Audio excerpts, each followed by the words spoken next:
brothers, you know. The dishes might be 2% less clean, Yeah. but it doesn't really matter, you know. I know, that's what I felt too. It was actually my ex-husband that burned out doing this once. Whenever you're both ready. Yeah, okay. I remember one time I was in a meeting. I went into human resources. That was my transition from an advertising job to politics. And one guy who was demotivated, and he wasn't doing well. And I said, so what's the issue? And he said, well, to be honest, Lembit, I work in PDD, Product Development Department. He said, and I make washing up liquid. And I say, yeah, and you make it a lot better? He said, yes. But then I went home and I said to my wife, how's this going to help us in our future life? And I said, but you're earning good money. He said, I'd rather earn less and be happy. And I guess I got thinking then. Right. Yeah, we're on.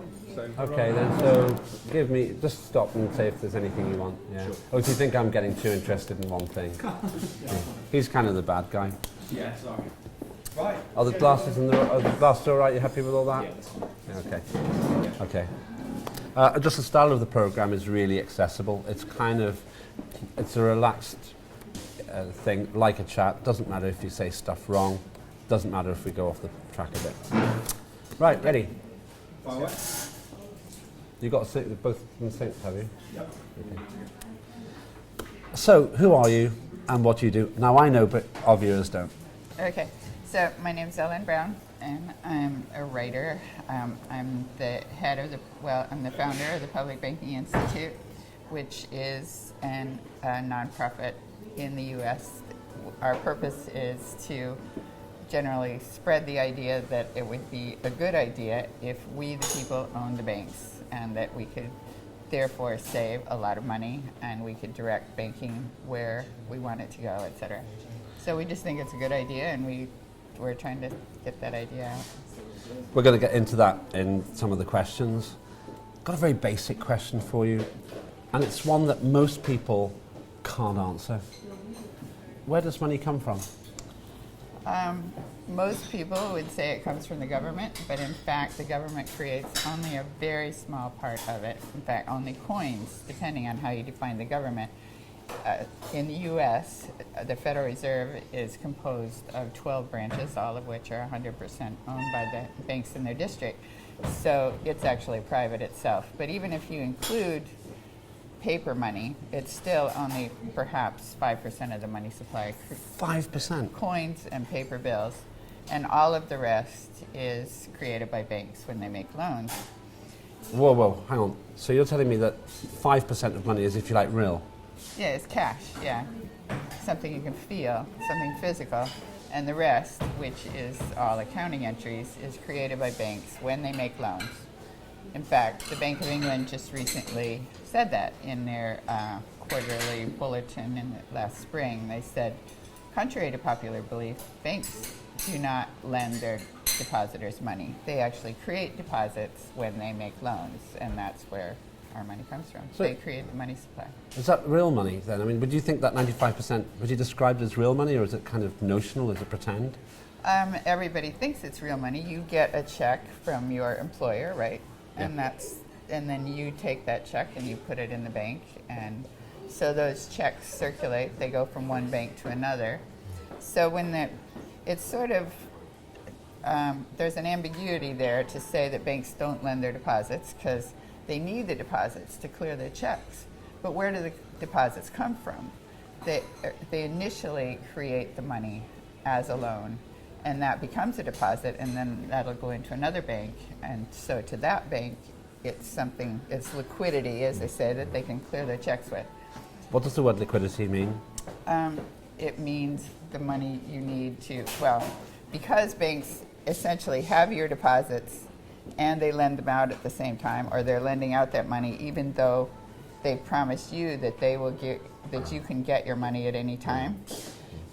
Liquidity is what they have to borrow from somebody else in order to meet both those obligations at the same time. So their ideal place to get it is from their depositors, because that's the cheapest place they can get it. But if they can't get it there, they can borrow from the money market in the U.S. at 0.15%, or from other banks at 0.25%. So they can borrow very cheaply within the system. You can't get the staff. Right. It's all we can afford. You can't get the staff. Big Ed. This is great. This is perfect. Exactly this tone. You know, it really makes sense to Okay. people. So, I mean, I'm asking questions that I know the answers to, but I'm thinking about people Yeah, who don't know yeah, I know. stuff. I'm going to be really surprised now. Are you ready? Okay. So you're saying that banks kind of feed off the system by the very act of creating money. I mean, how does that work? Wouldn't say that it's a bad thing that banks create money. In other words, we need credit, and essentially, bank-created money is bank credit, and you need ready access to credit in order to keep the economy moving. In particular, if you want to expand the economy, you've got to expand credit.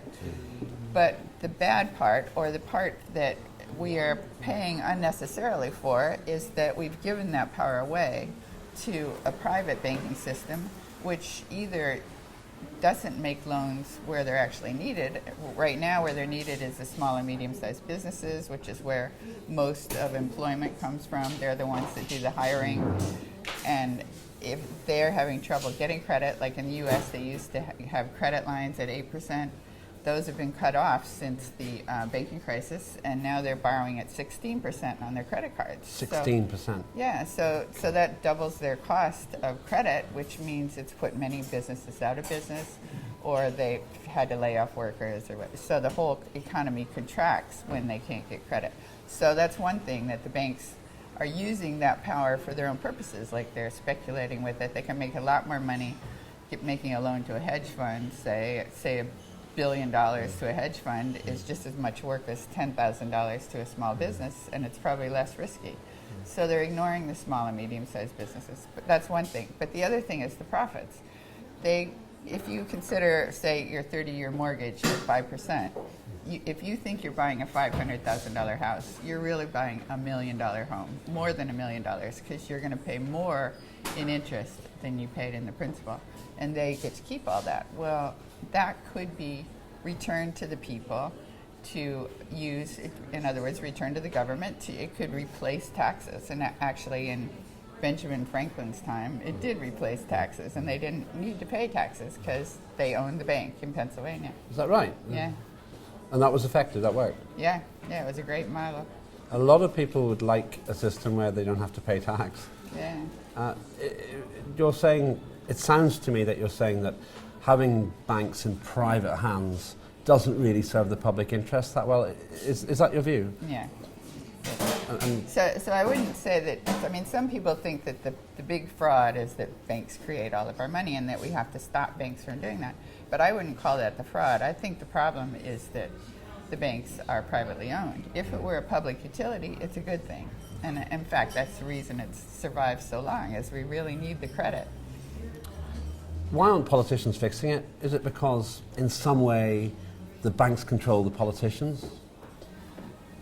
That's definitely true today, and it's also partly that politicians don't understand it. I think, like, nobody really understands it. Most people don't understand it. I mean, if there were a popular push to change things, politicians might do it, but the people don't understand either. So that's why I write to try to clarify these issues. Yeah. But definitely the politicians are also controlled by the banks. In the U.S., we only have two parties, effectively. They're both big money parties. In order to get elected, you have to cater to the big banks, and then you're going to have to do what they say later in order to stay elected. That leads to an obvious and slightly uncomfortable question. Who is more powerful, the banks or the politicians? The banks or the government? Oh, it's definitely the banks. Really? Well, Wall Street specifically. Specific banks, not your small local community banks, which I would see as a good thing, but the big 5 or 6 Wall Street banks. Wow. Do you think people realize that? Or do they care? More and more, I think people are realizing it. Like, we had the Occupy Wall Street movement, which obviously was directed against Wall Street. They understood that Wall Street was the problem. You quoted a great politician, and to quote Abraham Lincoln entirely out of context. Are banks of the people, by the people, for the people, or actually is the system serving somebody else? in today's world with today's central bank's monetary policy? The banks are definitely not of and by the for the people, and in fact, we don't even our central bank is not elected or democratically elected, even assuming that your president is democratically elected, and you could challenge that because who becomes the candidates for president? We only have two choices, and they're the ones put up by the big political parties, which are funded by the big banks. That's their biggest funder. I've kind of got to worry now that maybe the banks might be in part responsible for all this austerity we hear about, certainly in the West.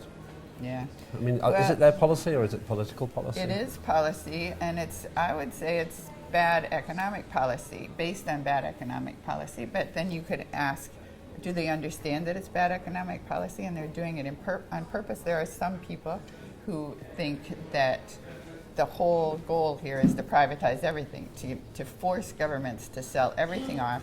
And you can see that, for example, in Detroit, which just went bankrupt, and they're having to sell off their public assets, or Argentina, where they're sort of being forced into bankruptcy. I mean, they're fighting it, of course, but the goal seems to be to get the assets. And who is it who wants to buy up the assets? The big bankers are also the big corporations. I mean, it's all these interlocking directorates. So, yeah. Every question I'm asking makes me more worried, to be honest with you, because I'm now beginning to wonder, if that's all the case, why is the European Union, which obviously we see news about in this part of the world every day, why is the European Union, and specifically, why are the governments in the European Union so up to their neck in debt? Is it because of politics? Is it because of the banks? It is because of banking policy, going back to the 1970s, where before the 1970s, governments borrowed from their own central banks. They were allowed to do this. And for example, Canada, the Bank of Canada was it's still publicly owned, but between 1939 and 1974, the government borrowed directly from their own central bank, which, since they own the bank, they get the interest back. So it's effectively interest-free money. They built roadways, seaways, set up their great healthcare system, and they did all this with government funding, which was very cheap. But then, and other countries did that too. And then in the 1970s, there was the Basel Committee, was this new thing that was imposed. It's part of the Bank for International Settlements, which is now calling the shots on setting banking rules. And it's really a private entity which is setting global banking rules. And what they did in the 1970s was there was this stagflation, which was inflation, although productivity wasn't going up, and it was blamed on governments creating money, but that really wasn't the cause of it. I could go into it, but it's like oil. Go into it. Go on. Okay, oil. The price of oil quadrupled, and there was some. Well, first of all, the dollar went off the gold standard in 1971. Now, what was the gold standard? Before 1971, you could cash in your dollars for gold internationally. So what happened was... You could literally do that? Yeah, you could go to for example, governments could go to the bank and cash in their dollars. And that's why the dollar was the global reserve currency, because it was interchangeable for gold. But after the Vietnam War, we got heavily into debt. And first it was de Gaulle who called our bluff and cashed in all his dollars for gold, Really? which put a big dent in our gold reserves. And then England attempted to do the same thing, and so Nixon said, no, that's going to bankrupt us. So he took the dollar off the gold standard. But that meant the dollar then it slid way down, and in order to save the dollar, they backed it by oil. So that was the new thing. Henry Kissinger supposedly made this secret deal with the OPEC nations. We are going to make you very rich. We are going to quadruple the price of oil. And in exchange, you will sell your oil only in dollars, and you will put it in our London and Wall Street banks, which happened. So all these little countries that up till then they had enough reserves for their oil needs, suddenly had to borrow, and they wound up borrowing from the IMF. So that was one thing, oil. Another thing was that labor was very strong then, so they were kept increasing the wages. So prices went up. It was actually cost push inflation. It was not the kind of inflation that happens when you have too much money in the system. But it was misinterpreted, and so the new rule was the governments were not supposed to print their own money. They were not supposed to borrow from their own banks. They were supposed to borrow on the open market, as if the money they were borrowing was pre-existing money and that would contain the amount of money in the system. But as we now know, all banks create the money that they lend. And so what it did was it just meant that all money was now a debt to private banks at interest, whereas before it was the government's own money. This is gold dust, or maybe barrels of oil that you're telling me, because I didn't realise the gold standard was actually about real gold for governments to swap dollars for that, and that oil took over from gold, which seems to me a really risky game. Yeah, well, yeah. Yeah. They're backing off that now, of course. I mean, Iraq was the first to go off the gold standard, and you saw what happened to Iraq. And but now there's so many countries that have done it that they can't really stop it. So I could have a whole day's conversation with you about that, because this makes me think the money markets are even stranger than I thought this morning. And it's good. This is good, but it does make me feel a bit panicky. I might go and swap all my pounds for gold if I can after this. But we're no longer on the gold standard. Okay, so I can't do that. Yeah. Or oil. I'll probably not do that either. It gets me back to that question I asked you before. I'm still not clear why the European Union governments are so deep in debt. What's causing that? Well, they're actually in debt largely to each other. There's a limited amount of euros in the system, and you're not allowed to create extra euros. I mean, now they did change policies with the change of ECB ECB heads from Trichet is that how you say it? Which one? Oh, O'Shea. Trichet. Okay, Trichet. I only read this stuff. From Trichet to Mario Draghi. So Mario Draghi then allowed allowed the banks to borrow at 1% or whatever, which is just what the Federal Reserve had done earlier. So he's kind of tracking the Federal Reserve, but he's just a little slower at it. And now it looks like they're doing the equivalent of quantitative easing. But originally, the deal was that there were only so many euros in the system and you weren't supposed to expand. Yeah. But it's just like a limited gold system. There is just not enough money in the system.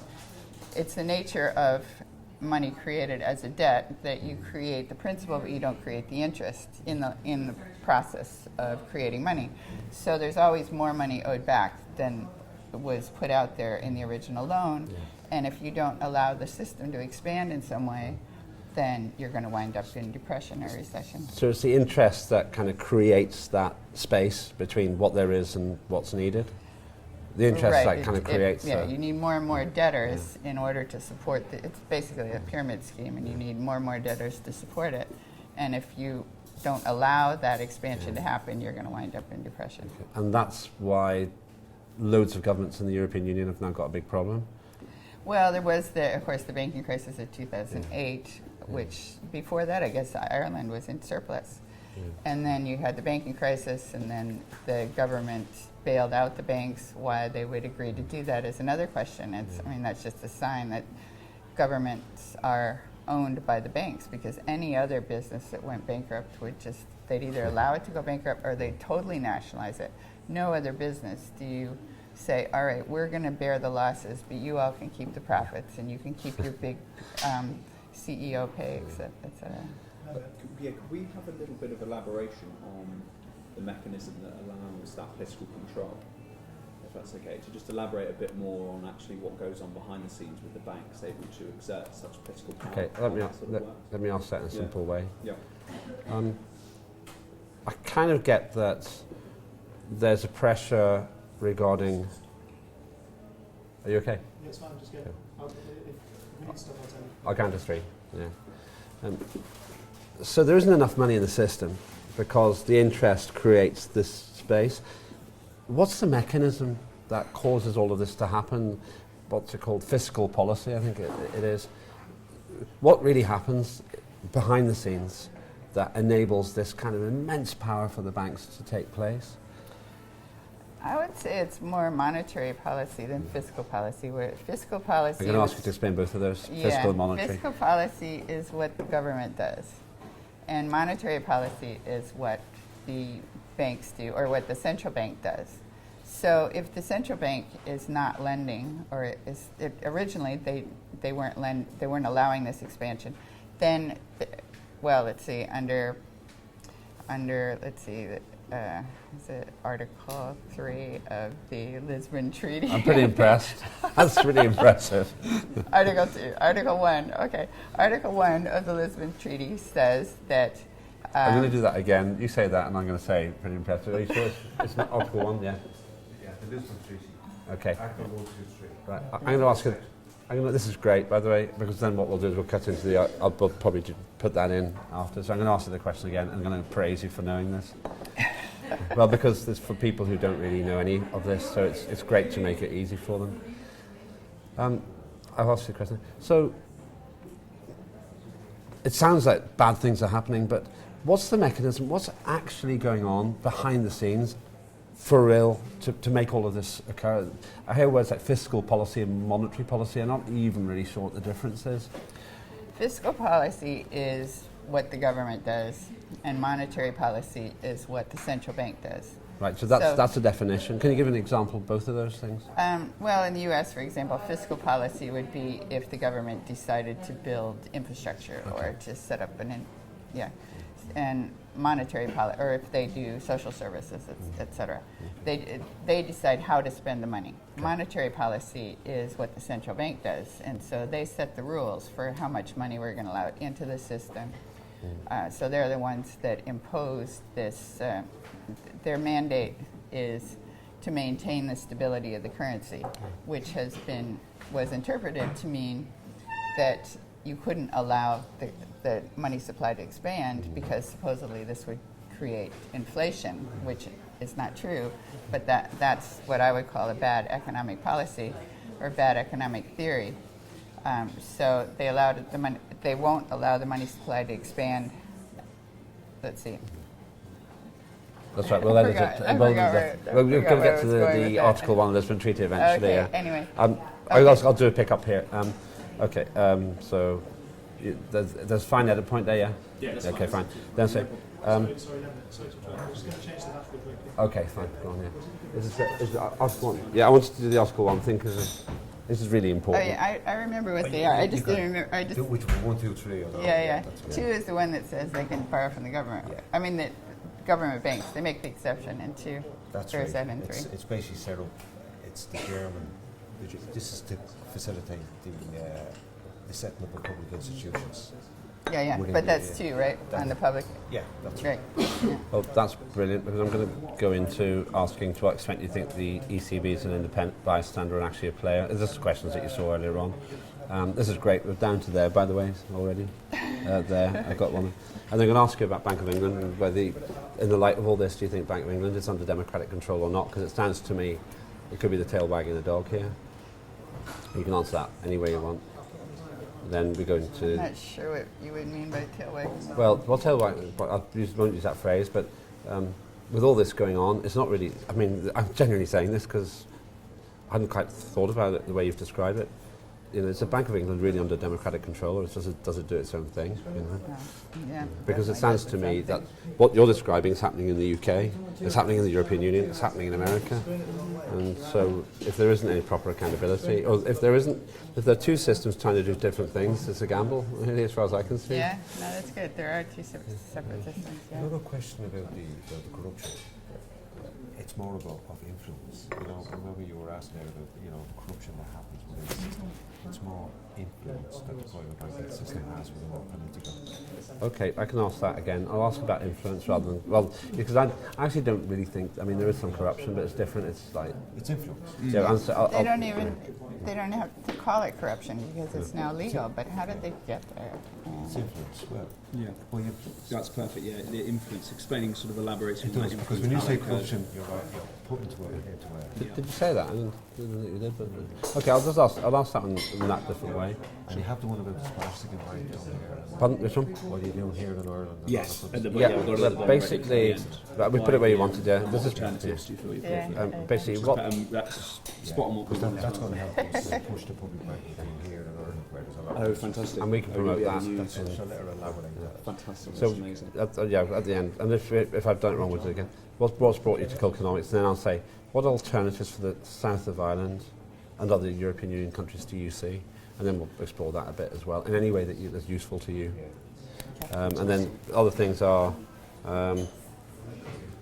nothing difficult here. So isn't that like giving free money to banks, like We can photocopying? drop these two technical Right. ones here if you want. Well, let's do it. It's quite Yeah. interesting. Well, There is quite an awful lot of technical stuff there.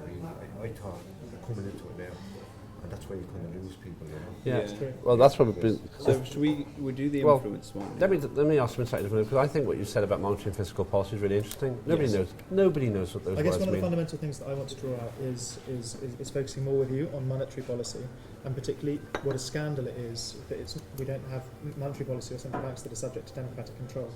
Nobody in the UK makes that point, and I think if there's one thing that I'd like this interview to draw out, it would be Yeah, that. that's good. Yeah. Fantastic. Okay. Well, Like, I can ask that question now. I'll go into banks influence government. We're ready to roll. But you feel free to interrupt any point because, as I say, we're not precious about that Yeah, at all. We want the best that you want. This is important as well. yeah. When you talk about the spark Yeah. capital, Yeah. trying to help governments setting up public banks, this is where they're currently at the moment. So in other words, you have a public bank, the biggest public bank in Germany, as a foundation, and that foundation is going around spreading the word, saying, hey, why can you not do it for yourselves like we do? We have 42% of the SME market, which is the backbone of society. So hey, we're out there spreading the word, but we cannot sell up. So these people who are in Ireland at the moment show us. So if you look at the way the private commercial banks, the credit corp, and their smart these are like, this is where the real, and there's the volume of business, there's the bankers. I don't want to kind of take it over, but all I'm saying is they are working in Europe. If you look at what the Spanish have 42% of the market share, right? They have 70% of the market share of SME finance. What would be the figures for UK or South Ireland? They don't.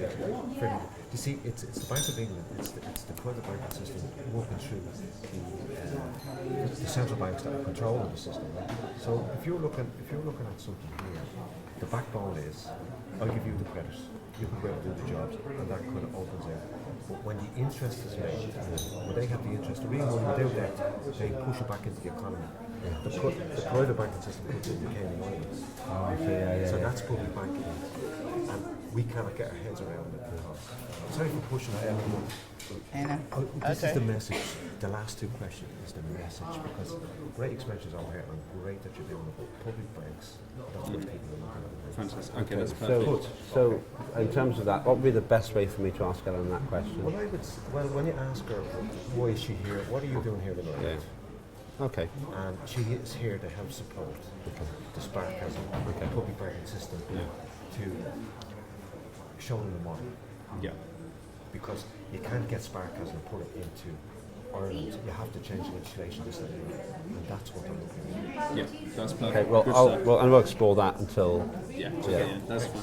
And then if just one last thing on the issue of with democratic control of monetary policy, obviously another big one is the sort of deficit in the UK, and that being the big salient issue that politicians are using. There's just one quick question there about how, what has Ed written there, that the dominant story in the UK and Europe is that we're up to our eyeballs in debt, and therefore we have to cut back on public services. How much do you make of that story? So if that feels appropriate, I'll tell you what. Let's just pick up from that now, and then I think the yes, and then article. that works quite well into the influence factor. Yeah. afterwards. So I'll just ask you that one next, and then we'll say this what central banks influence government as a replacement for the one that your colleague thinks is perhaps a bit too strong in terms of language. And then I'll go and I'll say Bank of England democratic control. Yeah. We've done to what extent are banks responsible for austerity already. Yeah.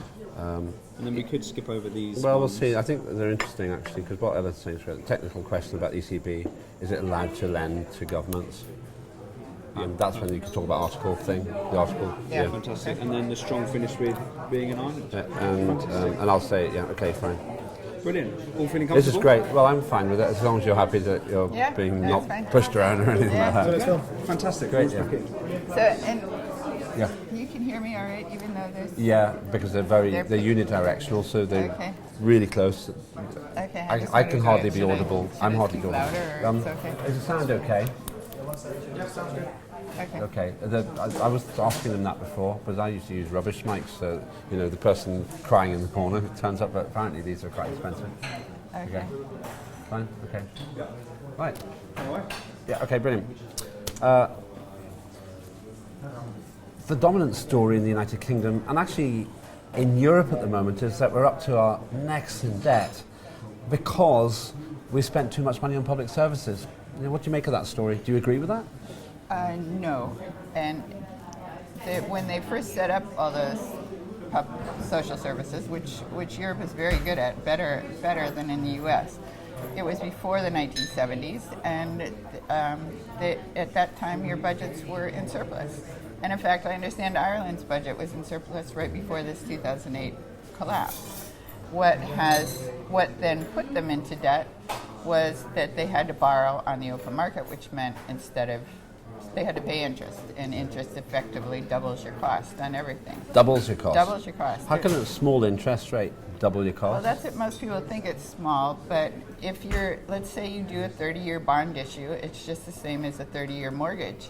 If you have a 30-year bond issue at 5%, you're going to double your cost, and that's. I mean, I've read that this is just assumed on infrastructure that you're going to pay as much again in interest as you pay in. I mean, that's just kind of a rule of thumb that you'll pay as much in interest as principal. And some governments, like Greece's interest rate at one point went up to 30%. So you're going to pay a lot more than double at that rate. So if you average them all together, it's a very high percentage of the money is going just for financial services, in other words, for interest and for the things banks charge for. So you could eliminate that by eliminating the middleman, or not eliminating, but becoming your own middleman. In other words, making credit a public utility and. So in other words, bringing it into government rather than having a deal with the private sector. Exactly. Yeah. So And you could do it much more cheaply if you brought it within the government. Yeah. So you don't think that social services investment, all that stuff, is responsible for the debt? It's actually managing the debt with private partners? Yeah. The debt itself is the problem. I mean, the debt has grown because of where you had to borrow the money, and then you've got these rules where you can't. Is it 3% that the countries aren't supposed to go over budget? So that puts a ceiling on things. Where look at Japan, they have a debt to GDP ratio of 225%. I think they're still the third largest. Their GDP is still third largest in the world. I mean, their export business is doing marvelously well despite this debt. But the reason is that they're borrowing from themselves. They haven't put a ceiling on how much they could borrow. So debt really is not the problem. It's the fact that we think it's a problem. Debt, in fact, is our money supply. Since all money is created as a debt, you've got to have, looking at your balance sheet, you've got the credits over here, which is our money supply circulating the system, and the debt over here. So it really doesn't hurt. You could carry a debt forever, except for the interest. It's the interest that you're paying to private parties that is what makes your tax burden go up. That's really interesting. So I can see perhaps for the first time now that the borrowing isn't the problem. It's the extra you have to pay it back which causes the trouble and doubles everything. We keep being told that Japan's in a lot of trouble, and now you're saying actually the way they do their debt is exactly the way that the rest of the world should do it, because then you can borrow and sustain your market and your economy indefinitely because you're not killing yourself for the private payout. Yeah. Is that what you're saying? And actually the Japanese system is not perfect either. I mean, they've got a quantitative easing system that's like ours, where the money is only going to the banks. It never makes it into the real economy. I would say China has a better system where... China? Sure. They own the banks. They own 80% of the banks are publicly owned, so they own all the big infrastructure banks. And when in 2008, when the crisis hit, the banking crisis hit, they started lending more and more. I mean, they went into overdrive with infrastructure and building, and they. And that's fiscal policy. That's what you call fiscal policy. Yeah, so it's both, because they actually own the banks, so they control the monetary policy. So that is a problem, that in other countries we don't control monetary policy. It's supposedly independent central banks that do it. Well, they're independent of government, but they're not really independent. They're listening to the big banks. That's who calls the shots. To take that example to the United Kingdom, who controls the Bank of England? Is it the government, or is it the voice in their ear from the private banks? It's definitely the private banks. Okay. Is that something we should be worried about?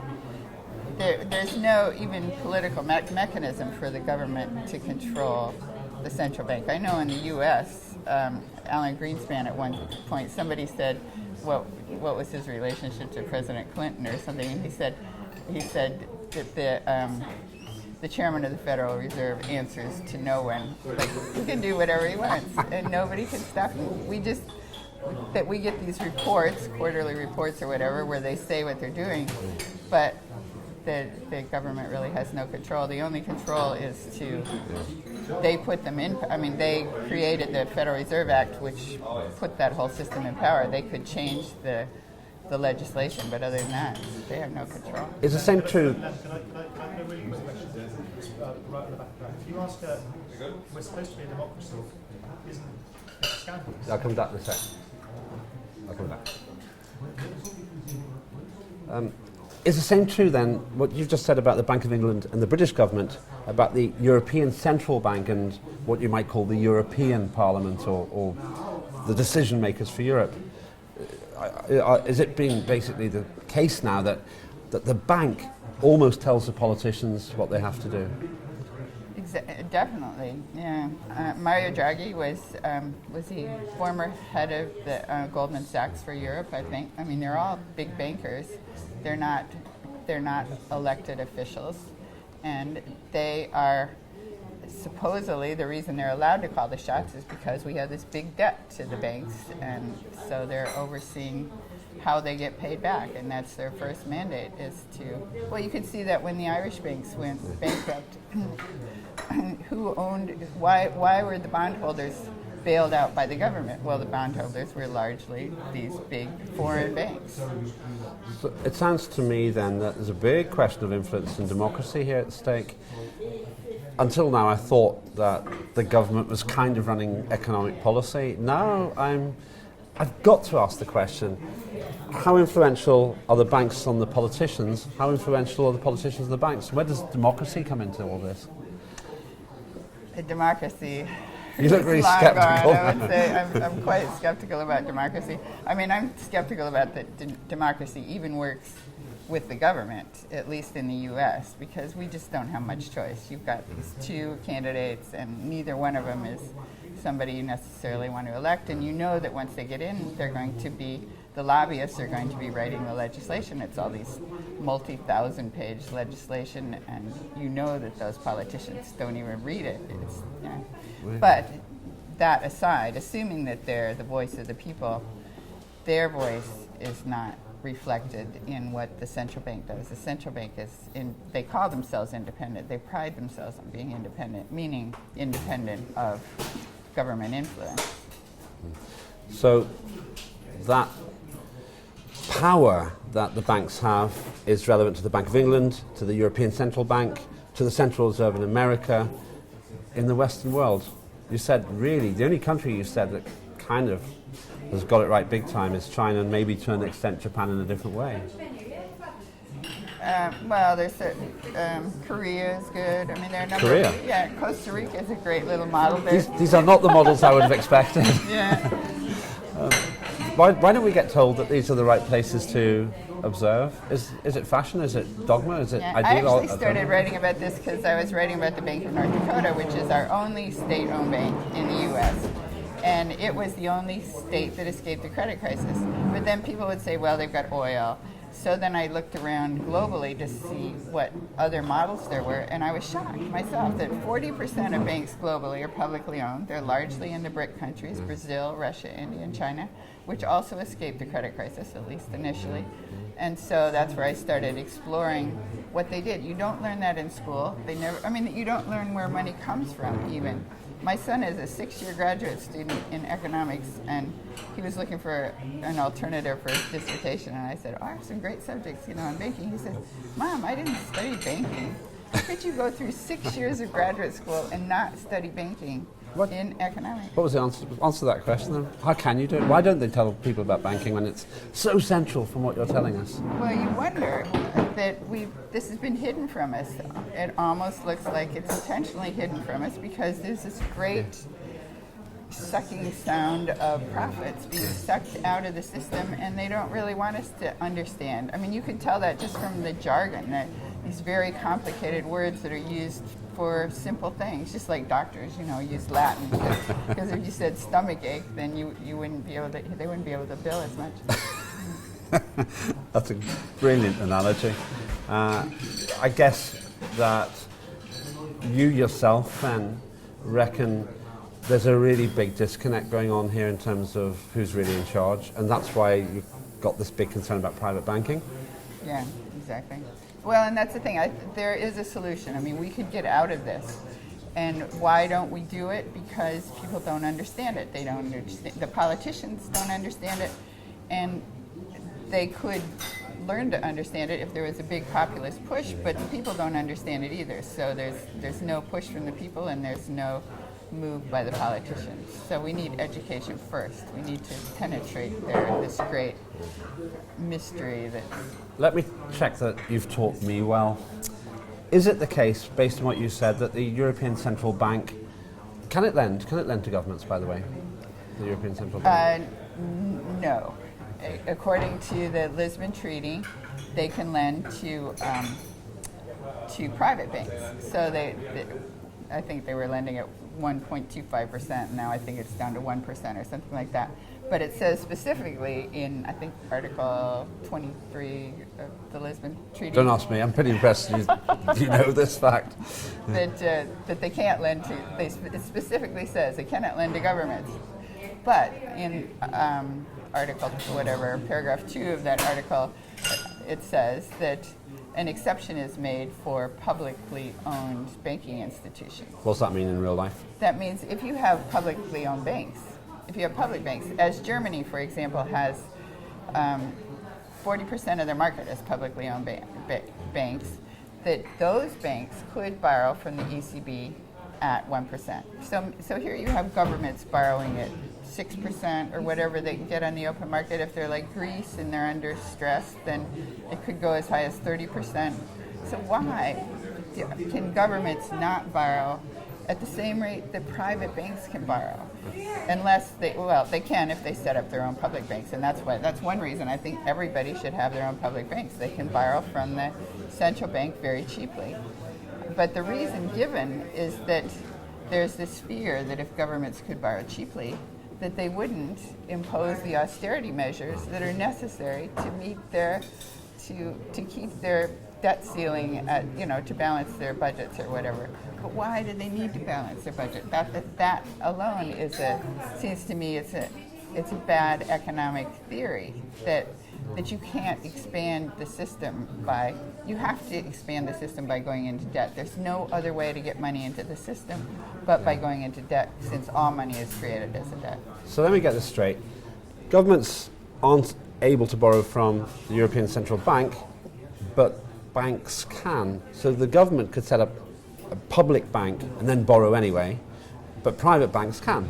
And they can charge interest, and then we get into the problem of having not enough money to pay the debts, and then you've got a cash shortage. Is that right? Right. So you're borrowing from private banks at 6%, and they just got it from the ECB for 1%. So why did they get that? Why are we giving that huge windfall away to private banks when we could have our own banks, public banks, and keep that? Whose big idea was this? Who's put this in there? Well, there's a word for it. Anyway, it's this. As long as it's polite, you can say it. I get a sense there's a word hanging in the air, ideology, coming in here from somewhere. Is this an ideological thing that somebody says, in the example of the European Union, that the whole system is skewed towards the private sector? Yeah, it started with the whole Milton Friedman, inflation is always an everywhere monetary phenomenon, which it isn't. So that alone was bad economic policy, and we've been building our whole global economy on it ever since. I mean, we have the workers, we have the materials, we have all this work that needs to be done. So why can't we get the workers and the materials together and do the work? The reason is we don't have the money. And we have to get the money from these third parties, these independent bankers who then can charge us interest for lending it. But why can't we just create the money? What is money except credit? And it's just credits between people. Like, if you do something for the government, then the government pays you these credits and says, okay, we acknowledge you've done the work. You can go spend these credits, and everybody in the community is going to recognize them because you've helped the whole community. So the bad guy in all of this is the interest that the private banks can take out of the system, pay themselves or send it to the Cayman Islands, and that's where the money's going down the plug hole and out of the system. Yeah. And that wouldn't happen if the government could basically borrow from itself, because there's no Cayman Islands account. Right, and the money that goes into the Cayman Islands will then go into more money-making money schemes. So it's like a parasite that's just always drawing money out of the system. Whereas if it goes back to the government will spend it.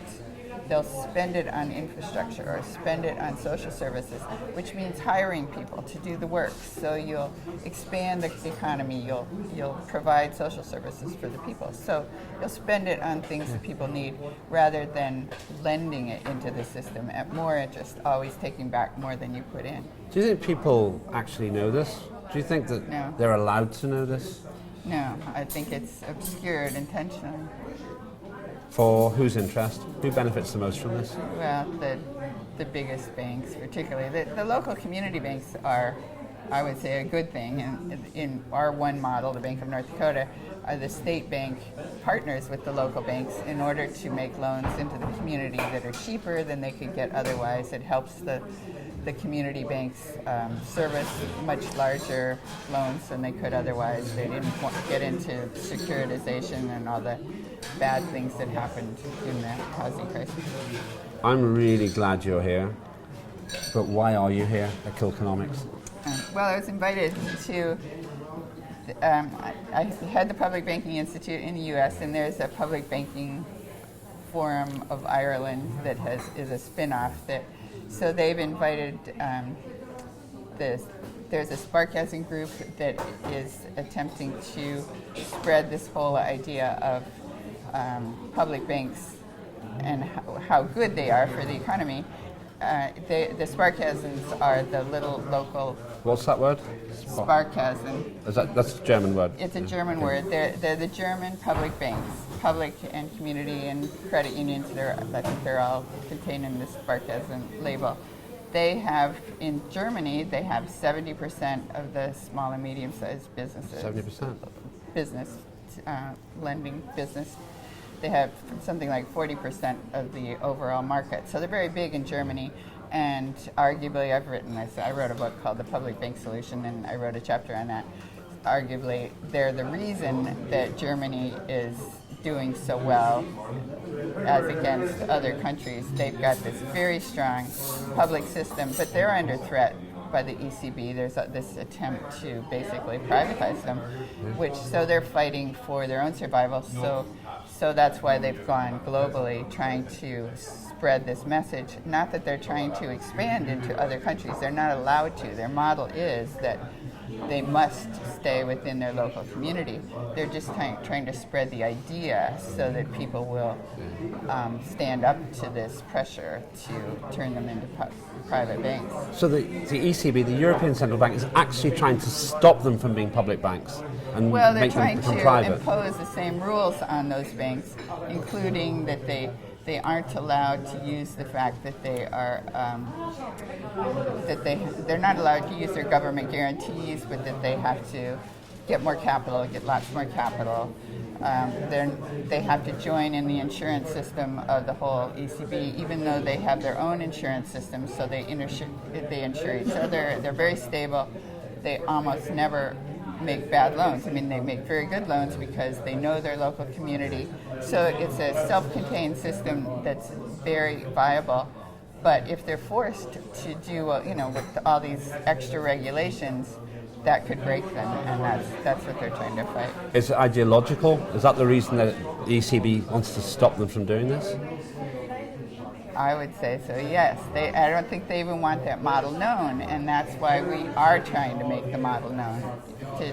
They say they're the last man standing. I mean, they're the last man fighting this whole global international banking parasite, if you want to use the word. I mean, it literally is sucking the lifeblood out of our economies, and we don't need it.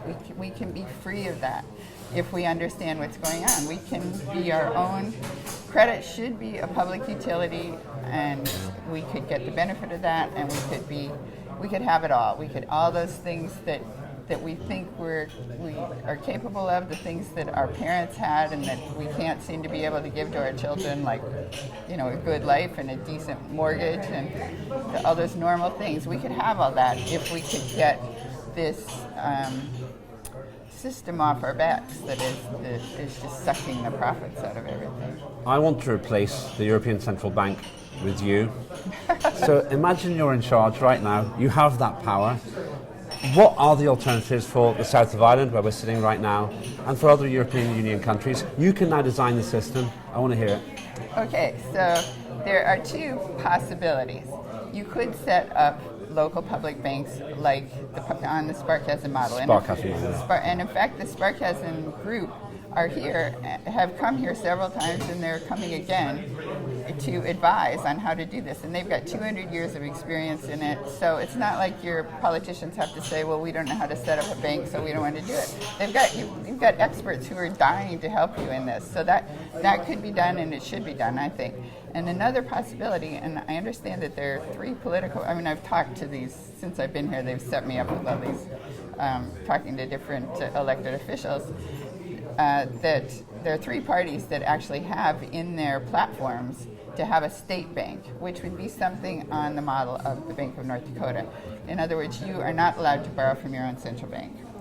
Unlike in the U.S., we have the Federal Reserve, so we can borrow directly from our central bank, and our central bank can print money. But what I meant to say was your central bank cannot print money. You have to get your euros from the ECB. But your central bank, that puts your central bank in the same position, or it puts Ireland in the same position as North Dakota, which is a state. And the Bank of North Dakota still creates money, even though it doesn't print money. It creates money in the form of loans, as all banks do. And it's a hugely successful model. It's been around for 100 years. They partner with the local banks. They return a lot of money to the government. So they're a moneymaker for the government. And their model is that all the state's revenues go into the Bank of North Dakota. Then they do what all banks do, is that they leverage their capital and deposits into loans. So they basically double their money by it. So that's the secret that I would try to convey here, is that you can double your money by being your own banker, because you get to lend out your deposits at the same time that they're still there on deposit. And if you need them both at the same time, then you borrow cheaply from the other banks. So President Ellen of the European Union would say, be your own banker. Yeah. And that's the solution to ending the parasitical way that you think that the private banking sector is causing so much trouble. Yeah. In fact, in England, for example, it would be even easier to set up public banks than in Ireland. I mean, you could do that all over Europe or all over the world. What's your book called? That book is called The Public Bank Solution, and the original book that I wrote that got me into all this was called Web of Debt. And what are you hoping to get out of being at Kilkenomics? Well, I'm really enjoying the experience. It's a great way to convey the understanding of economics, because it mixes humor in with it. It's very low-key, non-threatening, and I think that draws people, because everybody really wants to know, but they think, oh, it's just too much for me. I I don't understand it, and so they tend to just sort of block it out. But if there's an easy way to access the information that's also engaging and entertaining, then they'll do it, and they're very interested in doing it. Well, if you have your way, I'd imagine it's the citizens rather than CEOs who'd be laughing all the way to the bank. Yeah, the public that would bank. be great. That's great. Thanks so much, Ellen. Okay. Fascinating, Thank you. as ever. Thank you so much, guys. That was a really good That was brilliant. navigation of some really It complex. was fantastic. I never realised that the Japanese system was actually more robust, because the fashion is to say it's terrible, they got to 25% now. But if they only owe it to themselves, it doesn't matter. Yeah, they borrow from themselves. Yeah.